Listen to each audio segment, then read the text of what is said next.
নমস্কার। আজকে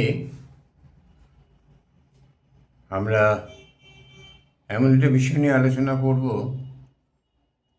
যেটা হয়তো অনেকেরই অনেক দিন ধরে চলে আসা বিশ্বাসে একটু আঘাত করতে পারে। কিন্তু ভেবে দেখতে হবে, সব যারা শুনবেন এই ভিডিওটা বা পরে দেখবেন, যে কথাটা সত্যি। আমাদের চোখে আর্য সভ্যতা একটা বিরাট ব্যাপার ছিল। মহান আর্য সভ্যতা মানে তাদের মতো জ্ঞানী, তাদের মতো অসাধারণ উদার মহান পুরুষ আর জন্মায়নি। তারা এসেছিল বলে আমরা ভারতীয় ব্রাত্যজনেরা শিক্ষিত হয়েছিলাম, সভ্য হয়েছিলাম। এরকম একটা ধারণা আমাদের তাবারও তাবারও মহাপুরুষদের মধ্যেও আছে। কারোর ভেতর প্রচ্ছন্নভাবে ছিল, কারোর ভেতর প্রত্যক্ষ ছিল, নাম করব না কারো। কিন্তু একটা মজার জিনিস, যে সংস্কৃত ভাষায় আর্যরা কথা বলতো বটে, সংস্কৃত জ্ঞান তাদের ভালোই ছিল, কিন্তু তারা লিখিতভাবে কোনো পুস্তক রচনা করেনি। সব কিছু শ্রুতি। এটা নিঃসন্দেহে সব কিছু শুনে মাথায় রাখা ক্ষমতার ব্যাপার, কিন্তু শ্রুতি কেন? তাদের বর্ণমালা ছিল না, তারা লিখতে পড়তে জানতো না।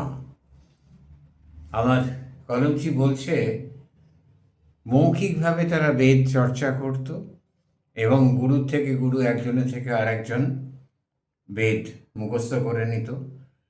আমি নিঃসন্দেহে বলতে পারি, এতে মুখস্থ জিনিস কিছু কিছু পরিবর্তন হতে হতে একদম অরিজিনাল জিনিসটা পরবর্তীকালে যখন বেদব্যাস সংকলিত করেছিলেন, তখন সেই জিনিসটা সেইভাবে আসেনি, আসতে পারে না।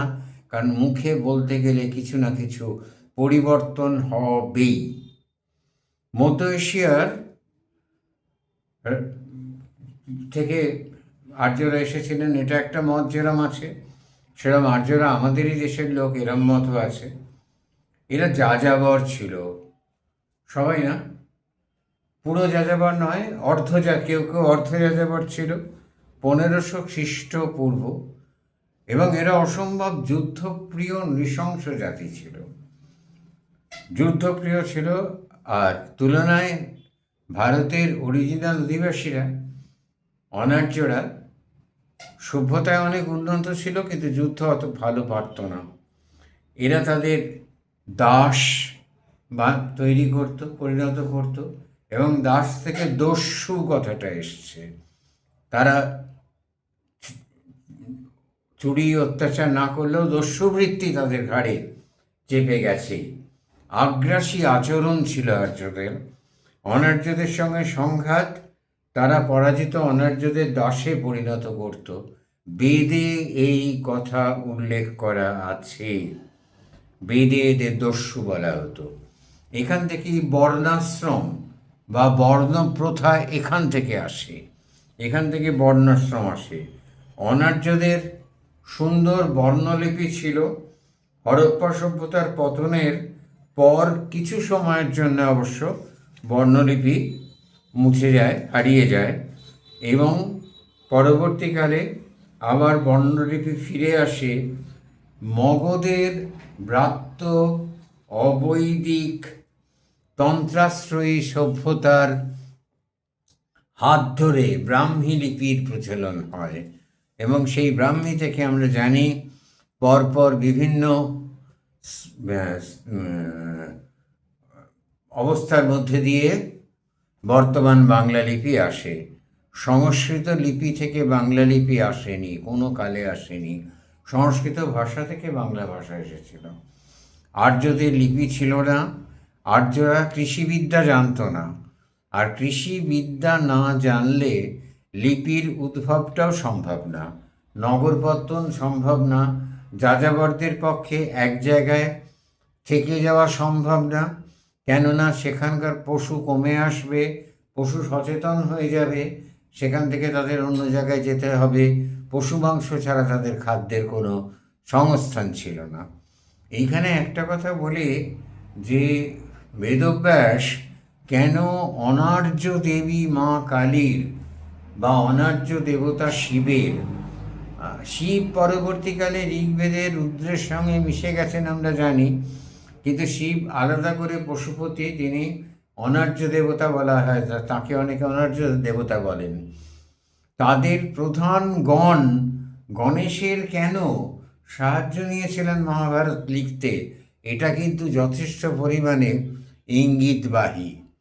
এরপর আর্য সভ্যতা, আর্যরা আর্য এবং এই সে আমাদের মধ্যে যে গেঁথে দেয়া আর্য সভ্যতা একটা বিশাল ব্যাপার, এবং সেটা আমাদেরকে সর্বদিক দিয়ে উন্নত করেছে। ভারত নইলে মানুষই হতো না।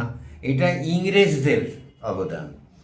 তারা ওই ফর্সা আর্যদের ওইখানে মিলিয়ে দিয়ে তারা নিজেদের সুপিরিয়রিটি প্রমাণ করতে চেয়েছে, আবার আমাদের মহাকাব্যগুলোতেও চেয়েছে। আপনি ভেবে দেখুন, ঘটোৎকচ অনার্য, ঘটোৎকচের মা হিড়িম্বা অনার্য মহিলা ছিলেন, সেই জন্য তিনি রাক্ষস, রক্ত খান, যা নয় বলা হয়েছে। হিড়িম্বার পুত্র ঘটোৎকচকে পাণ্ডবেরা ডেকে নিয়ে এলো যুদ্ধের জন্য। ডেকে নিয়ে এলো কেন না, পেরে উঠছিল না দুর্যোধনের সঙ্গে।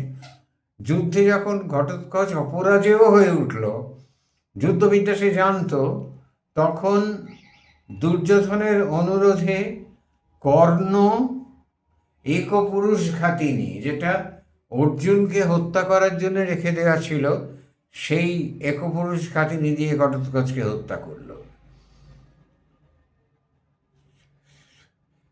সেই চলে গেল একপুরুষ ঘাতিনী কিরিট ঘেঁষিয়া মরণের নাম মাত্র করিয়া প্রচার।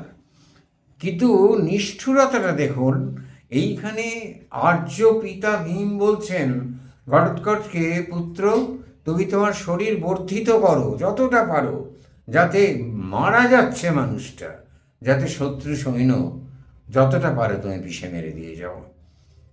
অনার্যদের প্রতি আর্যদের ব্যবহার।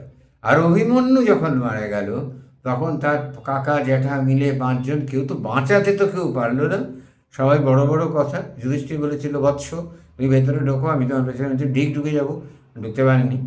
আচ্ছা, তো সেই অভিমন্যু যখন মারা গেল, তখন কিভাবে সমস্ত মহাভারতের ওই অংশটা অভিমন্যুর শোকে অভিভূত। ঘটোৎকচের জন্য কটা শ্লোক ব্যয় করা হয়েছে একটু পড়ে দেখবেন।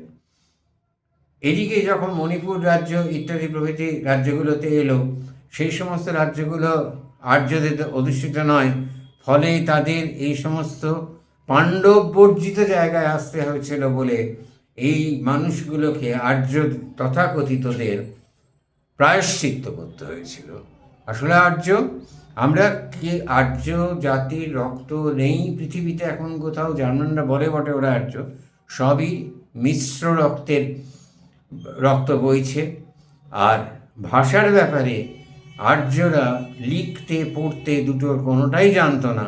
তারা মুখে মুখে কাব্য রচনা করতো, হ্যাঁ অসাধারণ প্রতিভা, সেই কাব্য তাদের মধ্যে ছিল, কিন্তু সেখানে যে অপভ্রংশ ঢোকেনি বা সেই কাব্য যে পরিবর্তিত হয়নি, এরম কথা জোর দিয়ে বলা যায় না।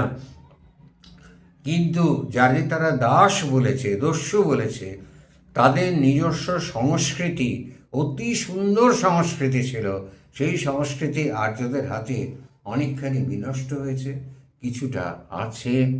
আর্যরা অনার্য দেবী কালী, অনার্য দেবতা শিবকে যাতে তুলে নিয়ে মেনে নিতে বাধ্য হয়েছেন।